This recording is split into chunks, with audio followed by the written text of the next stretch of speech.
जंगल में सुबह का समय था। आसमान में काले बादल छाए हुए थे। हर जानवर को लग रहा था आज बारिश आने वाली है। लाली बकरी एक छोटे सी झोपड़ी में रहती थी। उसकी झोपड़ी सूखी टहनियों और पत्तों से बनी थी। वाह, आज तो मौसम कितना सुहाना है। अगर बारिश आई तो घास भी हरी हरी हो जाएगी। पास ही एक पेड़ के नीचे उसका सबसे अच्छा दोस्त रहता था, टिमो खरगोश। लाली, मुझे डर लग रहा है। बादल बहुत काले हैं। लगता है तूफान आने वाला है। अरे टिमो, डरने की क्या बात है? बारिश में तो मजा आता है। चलो उस ओर चलते हैं, कुछ ताजी घास खाते हैं। लाली और टिमो ने आसमान की ओर देखा। बादल बहुत काले हो चुके थे। लाली, घर वापस चल, अभी बारिश शुरू हो जाएगी। थोड़ी देर में चलते हैं। ये देख, कितनी सुंदर घास है। उसी वक्त मूसलाधार बारिश शुरू हो गई। पानी इतनी तेजी से बरसने लगा कि कुछ भी साफ नहीं दिख रहा था। दोनों जल्दी से एक बड़े पेड़ के नीचे भागे।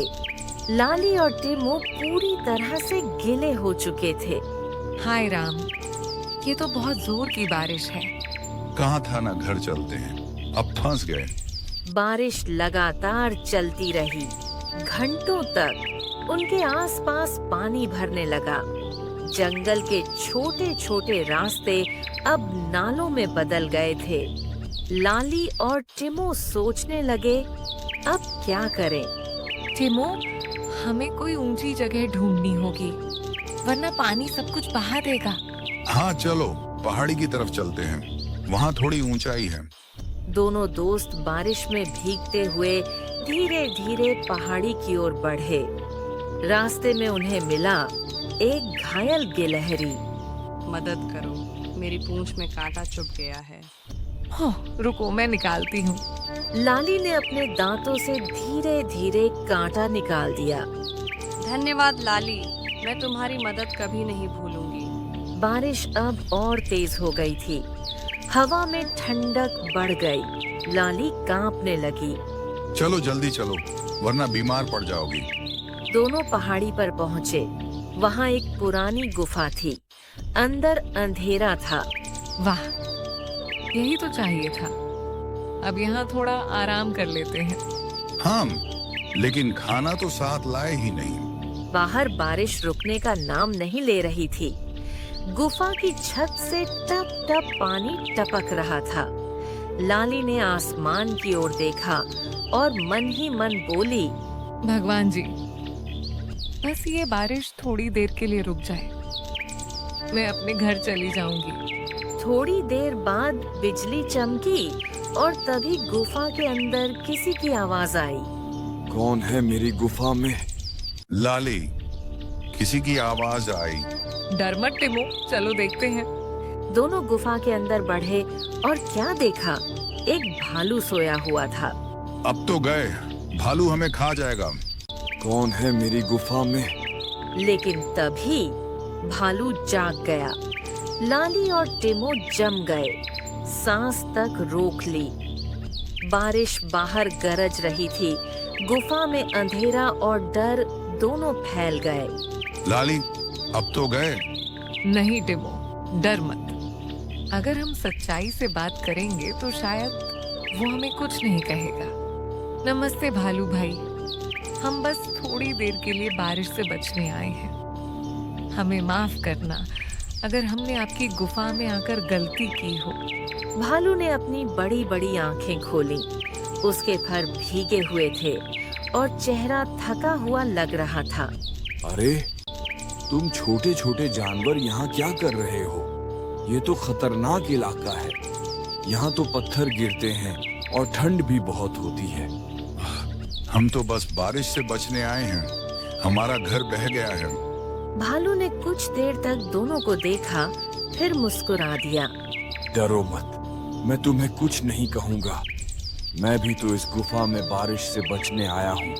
भालू ने अपना बड़ा पंजा बढ़ाया, लाली और टिमो धीरे से आगे बढ़े और कोने में बैठ गए। भालू ने अपने थैले से सूखे पत्ते निकाले और जमीन पर बिछा दिए ताकि सब आराम से बैठ सकें। धन्यवाद भालू भाई, आप बहुत अच्छे हैं। अच्छा तो होना ही पड़ता है जब मौसम इतना बुरा हो। वैसे मेरा नाम गोबरू है। गोबरू भालू, वाह, ये तो मजेदार नाम है। बारिश की ठंडी हवा अब गुफा में भी आने लगी थी तो गोबरू ने आग जलाई। गुफा की दीवारें आग की रोशनी में चमक उठी।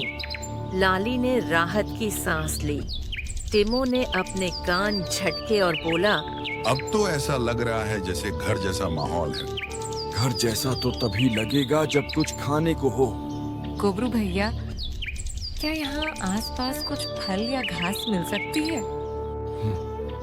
इस मौसम में तो मुश्किल है, पर गुफा के पीछे एक पुराना पेड़ है, वहाँ शहद और आम मिल सकती है। तो चलो। पर जैसे ही टिमो बाहर निकला, छपाक, वो पानी में गिर गया। लाली दौड़कर बाहर पहुंची। पानी घुटनों तक भर चुका था। टिमो किसी तरह पेड़ की जड़ पकड़कर लटका हुआ था। रुको, मैं आता हूँ। भालू ने लाली को पीछे किया और अपने मजबूत पंजों से टिमो को खींच लिया। तीनों फिर से गुफा में पहुंचे, भीगे, थके, लेकिन सुरक्षित। आज तो जान ही निकल गई थी। अब पता चला, मौसम को हल्के में नहीं लेना चाहिए। तुम दोनों बहुत बहादुर हो, लेकिन इस जंगल में सिर्फ बारिश ही खतरा नहीं है। भालू की बात सुनकर लाली और टिमो दोनों चौंक गए। क्या मतलब भालू भाई? यह जंगल अब पहले जैसा नहीं रहा। जब से इंसान जंगल के पास घर बना रहे हैं, यहाँ के जानवरों को परेशानी हो रही है। कई गुफाएं खोदी जा रही हैं और पेड़ काटे जा रहे हैं। ओह, इसलिए तो मुझे घर की तरफ अजीब सी गंध आती है। शायद लोग कुछ जलाते हैं। भालू भाई, हमें कुछ करना चाहिए। अगर जंगल ही नहीं रहेगा तो हम सब कहाँ रहेंगे? तुम सही कह रही हो लाली, लेकिन पहले हमें इस बारिश से बचना होगा। गुफा के अंदर आग धीमी पड़ने लगी थी। गोबरू ने अपनी पीठ के पीछे से एक लकड़ी का छोटा डिब्बा निकाला। ये क्या है? ये मेरे बाबा का दिया हुआ नक्शा है, इस जंगल के पुराने रास्तों का नक्शा। अगर हम इसका सही इस्तेमाल करें तो हमें ऐसी जगह मिल सकती है जहां बारिश से बचाव हो सके और खाने पीने का इंतजाम भी हो। वाह, तो चलो कल सुबह वहीं चलते हैं। तीनों ने ठान लिया कि सुबह होते ही नए आश्रय की खोज पर निकलेंगे। बाहर अब बारिश धीरे धीरे रुक रही थी। पेड़ों की पत्तियों से पानी की बूंदें टपक रही थीं, जैसे आसमान रोकर शांत हो गया हो। लाली ने आंखें बंद की और कहा, शुक्रिया भगवान जी, आज का दिन कठिन था पर हमने हिम्मत नहीं हारी। अगले दिन सुबह मौसम साफ था।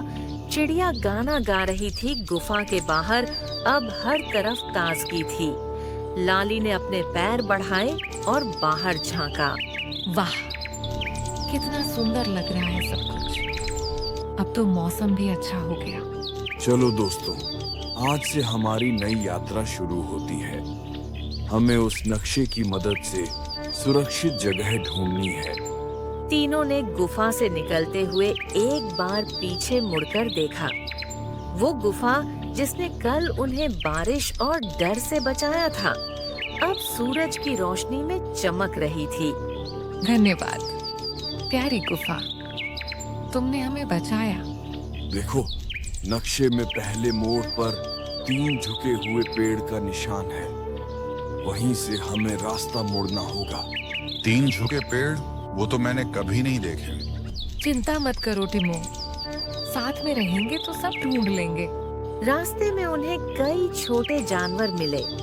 मेंढक, चिड़िया और एक बूढ़ा कछुआ। ओ लाली, कहाँ जा रही हो इतनी सुबह सुबह? नमस्ते कछुआ बाबा, हम जंगल में सुरक्षित जगह ढूंढने निकले हैं। सुरक्षित जगह? तो याद रखना, जब भी रास्ता भटके अपनी सच्चाई से मत हटना। सच्चे दिल वाले कभी नहीं खोते। वाह, ये तो बहुत गहरी बात कही आपने। कछुआ बाबा मुस्कुराए और धीरे धीरे नदी की ओर चल पड़े। तीनों ने उनका आशीर्वाद लिया और आगे बढ़ गए।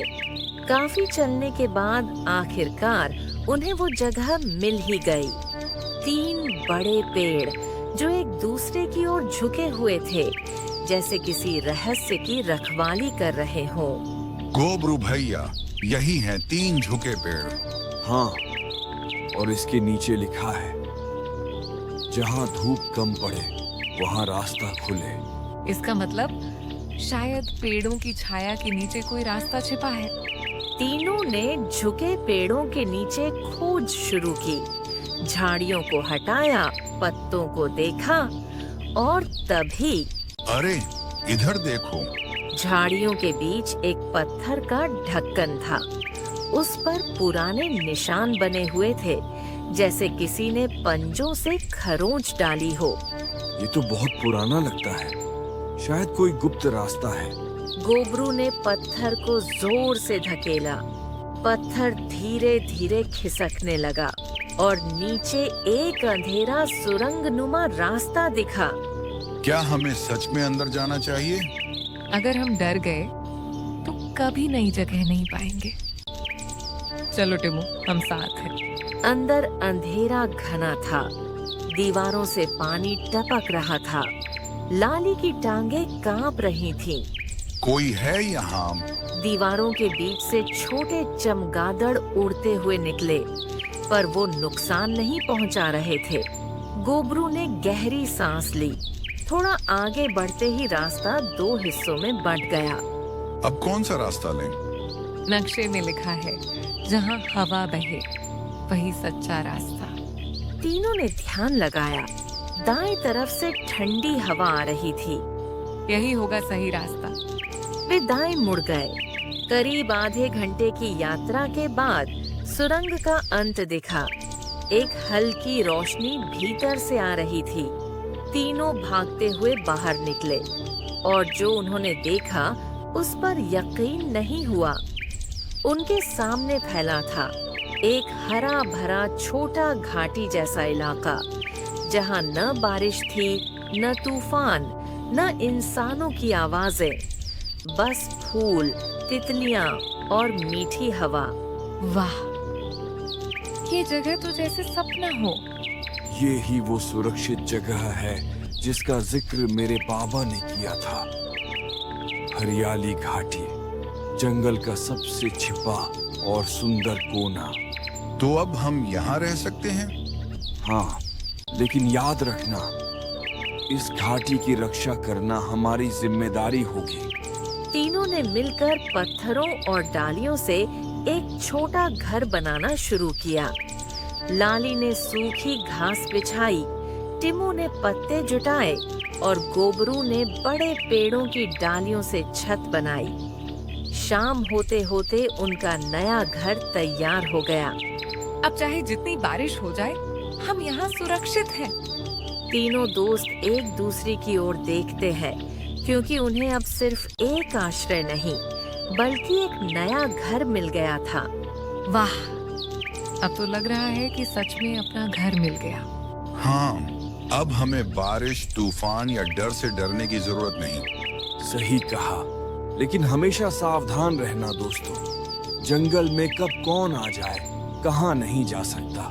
गोबरू की ये बात उस समय साधारण लगी, पर अगले ही दिन उनकी बात सच होने वाली थी। दोपहर का समय था। हवा हल्की और सुगंध भरी थी। लाली और टिमोबेरी इकट्ठा कर रहे थे और गोबरू पास की झील से पानी भरने गया था। अचानक झाड़ियों के पीछे से किसी की नुकीली आंखें झांकती दिखाई दी। वो थी फिन्नी लोमड़ी। फिन्नी का स्वभाव चालाक और लालची था। वो हमेशा दूसरे जानवरों का खाना और घर हथियाने की सोचती रहती थी। ये जगह तो बहुत सुंदर है। अगर मैं इन्हें डरा दूं, तो ये घाटी मेरी हो जाएगी। ओह, नमस्ते प्यारे दोस्तों। मैं रास्ता भटक गई थी। क्या मैं थोड़ी देर यहाँ रुक सकती हूँ? अरे जरूर, तुम यहाँ बैठो, अभी मैं तुम्हारे लिए कुछ खाने को लाती हूँ। लाली तो दयालु थी, पर टिमो को कुछ अजीब लगा। लाली, मुझे इस लोमड़ी पर भरोसा नहीं है। इसकी आंखें कुछ कह रही हैं। टिमो, सबको एक मौका देना चाहिए। शायद ये सच में रास्ता भटक गई हो। फिन्नी ने आसपास नजर दौड़ाई। हरा भरा जंगल, फल, पानी और गोबरू का बड़ा घर। उसकी आंखों में लालच चमकने लगी। रात को जब सब सो गए, फिन्नी ने धीरे धीरे अपना सिर उठाया और बोली, अब वक्त आ गया है इस घाटी को अपनी बना लेने का। वो बाहर निकली और गोबरू के बर्तन में से शहद चाटने लगी। टिमो की बेरी छिपा दी और लाली के बिस्तर के नीचे कांटे डाल दिए। सुबह हुई। अरे, मेरे बिस्तर के नीचे कांटे कहाँ से आ गए? मेरी बेरी भी गायब है। और मेरा शहद भी। ओह नहीं, मैंने तो कुछ नहीं किया। शायद कोई और जानवर आया होगा। तीनों ने एक दूसरे की ओर देखा। लाली को अब टिमो की बात याद आई, टिमो, शायद तुम सही कह रहे थे। पर लाली ने कुछ नहीं कहा, बस चुप रही। वो चाहती थी कि सच खुद सामने आए। रात को गोबरू ने एक योजना बनाई। उसने कहा, आज रात कोई भी नहीं सोएगा। हम देखेंगे कि ये सब कर कौन रहा है। तीनों अपने घर में छिपकर इंतजार करने लगे। चांद की रोशनी में फिन्नी चुपचाप उठी। वो फिर से शहद की ओर बढ़ी, पर जैसे ही उसने हाथ बढ़ाया, पकड़ लिया। फिन्नी, तुमने ऐसा क्यों किया? हमने तो तुम्हारा स्वागत किया था। मुझे माफ कर दो। मैं बस इस घाटी की सुंदरता देखकर लालच में आ गई। मेरा कोई घर नहीं था, इसलिए सोचा यहाँ रह जाऊं। गलती सबसे होती है फिन्नी, लेकिन सच्चाई छिपाने से दोस्त नहीं बनते। अगर तुम सच में यहाँ रहना चाहो तो मेहनत और ईमानदारी से साथ रहो। सच कहती हूँ, अब से मैं कभी धोखा नहीं दूंगी। कृपया मुझे माफ कर दो। ठीक है, हम सब तुमको एक मौका देते हैं। चलो अब साथ मिलकर इस घाटी को और सुंदर बनाते हैं। फिन्नी ने हाँ में सिर हिलाया। उसने सबके साथ मिलकर काम किया। झोपड़ी सुधारी, फल जुटाए और बगीचा लगाया। धीरे धीरे घाटी फिर से पहले से भी ज्यादा खूबसूरत हो गई। शाम ढल रही थी। आसमान में हल्के बादल थे और सूरज की सुनहरी रोशनी घाटी पर पड़ रही थी। चारों दोस्त, लाली, टिमो, गोबरू और अब फिन्नी साथ बैठे थे। अब हमारी टीम पूरी हो गई। धन्यवाद दोस्तों। अगर तुम न होते तो मैं हमेशा अकेली रहती। दोस्ती का मतलब यही है, गलती हो जाए तो माफ करना और साथ रहना। जंगल में फिर से खुशियां लौट आईं। बारिश ने नया जीवन दिया था और अब दोस्ती ने नई उम्मीद।